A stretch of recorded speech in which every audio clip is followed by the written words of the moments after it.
Gratitude. Ownership. Leadership. Discipline. All right, we're here. We're here again. Big, huge win. Huge win. I thought that there was going to be a little bit of competition, but then you got touchdown, then another touchdown, and then, well, you just kind of rolled from there. Yes, started off fast. That's what we wanted to do. It almost, to me, looked like you were just like, let's make this hard on ourselves. Let's just put different players out there, just see what we can do. And it looked different, but also good at the same time. Right. Yeah, really proud of our guys. Obviously, we were banged up. Everybody knew that going into Westmore, and so we had our concerns against 6A1 opponent. A larger team physically and population and all that kind of stuff, and a good team. So we were concerned. But in a positive way, but also excited. You have guys stepping up to fill in for different spots, and and excited to give guys an opportunity that have earned it, and they came through. Well, that's a nice problem to have, where you could have played some of those other players, but it's probably better to rest them. But you can, right? So you actually are legitimately 2, 3, maybe even 4 deep some places. Absolutely. So that was nice to see, and it's also kind of nice to see. Enjoyed seeing Cash out there. Yeah, he did a great job. Because he's played Friday nights, but this was, I think, his first start on a Friday night, and that's a big difference. Getting out that second series. Well, and I think he scored the first 2 series, didn't he? Yeah. So I mean, absolutely, it's tough. It's tough making your first start. You have a lot of butterflies, all those kind of things, which is natural and normal to have. And and instead of coming in, maybe late, you're starting the game off, and have time to think about it and process it and all those kind of things. And did just absolutely fantastic. Finished with over 300 yards offense by himself, with over 200 passing and over 100 rushing. And 5 touchdowns. So I'd say it's a pretty great debut. He's been clutch in practice, always clutch in games. Not his first start, period, because he started since he's a freshman on the defensive side, and has played running back, has played inside receiver, has played quarterback, obviously played safety, outside linebacker, holds kicks, all those, holds PATs, all this kind of stuff. So he's done a lot of things for us, which I think helped, him not to be nervous, because he wasn't. And just come in and just, firing on all cylinders and light it up, and really, really proud of him. Now, did you have a new center also this week? No, we still had James Millsap as our center. Yep. I heard that he might not have been. I was like, I thought that was Millsap, but I wanted still Millsap. So excited to have him. There were some offensive line changes I saw a little bit. Yeah, we said a few changes, but for the most part, it was our normal 5, and so still kind of there's guys that we were able to rotate in, which is great because we're able to build depth early in the season, which is what our plan always is. You saw some different guys, a receiver with the absence of Jack Smith. You saw Juju Smith at running back with the absence of Latrell Ray. And all those guys came in on offense and did a fantastic job. And able to still put up 611 yards of total offense. Which is the most we've had all season, with some different guys in there. So couldn't be more happy with how they stepped up. Proud of our coaching staff as well. Just, tailoring towards people's strengths and doing a good job of preparing our kids.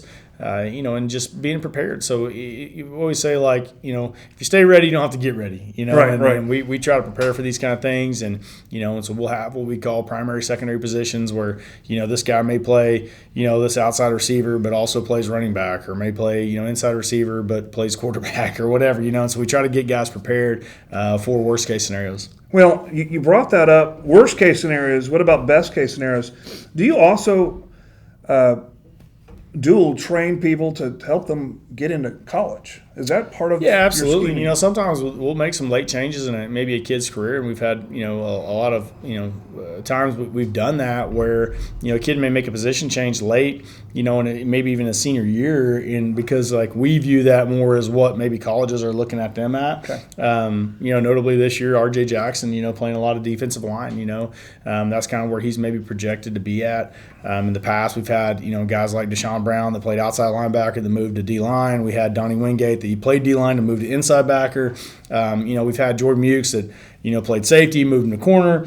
All these kind of things, and that's what they've been projected as, and ended up doing it in college. We're gonna always try to take care of Chocolate Yellow Jackets, and all of our kids are always willing to do what's best for the team. But also as coaches, like we understand that, if a kid maybe projects somewhere better and we can help them do that and still coincide with what our team goals are and do what's best for a team, we're going to try to do that. Okay, I'm glad you answered that question because I've always heard, like, what is the coach thinking? Why did he's perfectly good at that spot. But I just know that, when Well, it's like, we as a coach, you're always just trying to figure out how can I get my best 11 guys on the field? Right. And if that means if I have a log jam at a spot, it doesn't make sense to have one of our best 11 guys standing over on the sidelines when I could swap, a couple guys around, move them, train them in a different position, and then maybe now get those guys on the field. And so, Right. We're always trying to get our best 11, and try to help kids too. We've had a pretty good track record of doing that. We've sent, 46 kids to college in 5 years, which, unofficially is the most in the state. I don't research that. I'm told that.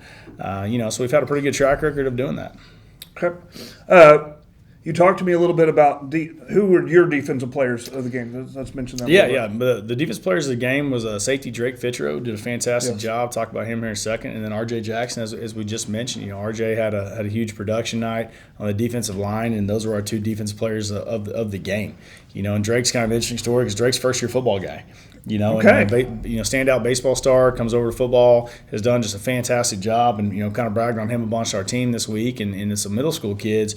Drake's a kid that was not scared to fail, went in there and just would ask a lot of questions, had no idea what he was doing, but wasn't scared to learn. Right. And so he just kept putting himself out there, and has turned into becoming a really, really good safety.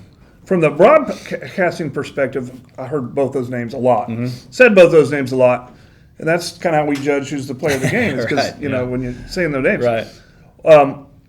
One of the people that I saw a lot that doesn't get mentioned much, but Marcus Mcgrew. Yeah. Big Marcus. There's a couple plays where, because he's a nose, right? Yep. So really all his job is to fill, right? He's just to draw as many blockers as possible. Don't get reached. And allow the guys behind him to make the plays. Right. But we saw Marcus going down the line where he was there initially, did his job, but he would go down the line and make a tackle. Yep. Where he was actually getting off the block and making a tackle. And I'm like, the athleticism of the line is just so different than what it used to be. Yeah, Marcus is a really good athlete. First of all, he's a great human being, very funny, great teammate, all those kind of things, but very strong, very athletic, and he got to kind of show it off, on Friday night against Westmore with, as you mentioned, it's tough at that position. You're always in a battle. You're always in a double team. You're always trying not to get reached by someone and getting out of your gap and all those kind of things. And he's able to do that and then also go, make plays, 20 yards, towards the sidelines as well, and just showing off his athleticism and his speed to go along with his strength. So really proud of Marcus. Okay, I'm glad. I just really wanted to highlight that just a little bit. One of the things I noticed from this season, from last season, and I want to know what you guys did different, is solo tackles. Yeah. There's been the score differential in these three games would have been way different, but not just one player, but several players have been able to make good technical solo tackles. Yep. What have you guys done differently this year? Our defense coordinator, Coach Brad Clark, does a fantastic job, and our kids buy into the system, and we call it Havoc D, and we teach tackling, we teach it, and we'll spend 20, 30 minutes a day on tackling, which a lot of programs, don't do, and so we stress it. We preach it, we teach it. The kids understand the importance of it, and then they're able to go to execute it on Friday night, as you mentioned. And and like you can say that you teach it, you can say that you stress it, but are you really hammering on it? And then also like week 5, 6, 7, 8 of the season, are you still coaching it with as much emphasis as you are, on day 1 and 2? Because I've seen other staffs, and a lot of times it's like, hey, we say this, but we don't really stress it. And our defensive staff, like I said, led by Coach Brad Clark, just continues to stress it each and every day. All right. So probably the last thing, because I don't want to be as long as last time. And everybody loved it. This is a bye week. Yes. And so, well, you made history again. First of all, I think that's that first time that we've ever beat Westmore. That's right. And the last time that we beat more schools was in the '80s, and I was still playing with Star Wars characters at that point. We won't say where you probably were when they were winning, but I was still playing with my little Millennium Falcons and Jawas. So that's just continue making history. Like how do the kids, do the players, do the students? Does that make a difference to them? I mean, I won't say it makes a difference, but I think it's a nice bonus. When kids kind of realize that, hey, I got a chance to do something special. Our kids understand that. We kind of breed them where it's like, if someone tells us that what you can't do, they're going to say, hey, step aside and look out, because here it comes. And so, we were told that. Obviously, you want to win the game regardless. You don't need any extra motivation. But, it is cool. It's cool for the kids. It's cool for the community, cool for the school, all those things, and continue to do stuff that had never been done, before, and beat opponents that you haven't ever beat that are bigger than you and all those kind of things. Like, our kids enjoy that. We enjoy that. Everybody does. But, extra motivation, I don't know. I mean, we just want to win, and you're trying to get better, as we said. And, the goal of the season was never to beat Westmore, or any of those kind of things. Is continue to get better, getting ready for week 11, which we hope that we're doing and getting better each and every week, and as you mentioned, using the bye week. We're trying to get healthy. I want to get stronger. We got guys continually gain good weight. We got guys going up in their maxes. We lift really heavy during the season, and all those kind of things. So, we're continuing to try to get, mentally strong, physically strong, emotionally strong, all those kind of things heading into week 11, just trying to play our best ball that gives ourselves a chance at our ultimate goal, which is a state championship. Now, it's bye week, so that means everybody just gets to go home, take a vacation, kick it up by the pool. Right. Is that not? That's not how it is. I mean, we want to get healthy, so we want to be smart about it. But as we mentioned, I mean, we're lifting really hard. We're going out and practicing hard and all those kind of things. And but it's kind of like when you don't have to prepare necessarily for an opponent each week, you have time to kind of assess your own program. And we always talk about taking care of us. And so obviously we prepare for our opponents. We're concerned about our opponents. But, what I found is, the best teams and how we approach things is we focus internally, and we feel like if we play Choctaw, Yellow Jacket, Gold Standard football, we feel like nobody can beat us. And, we feel like in games we've lost, we beat ourselves. In drives that we, weren't successful on, we beat ourselves.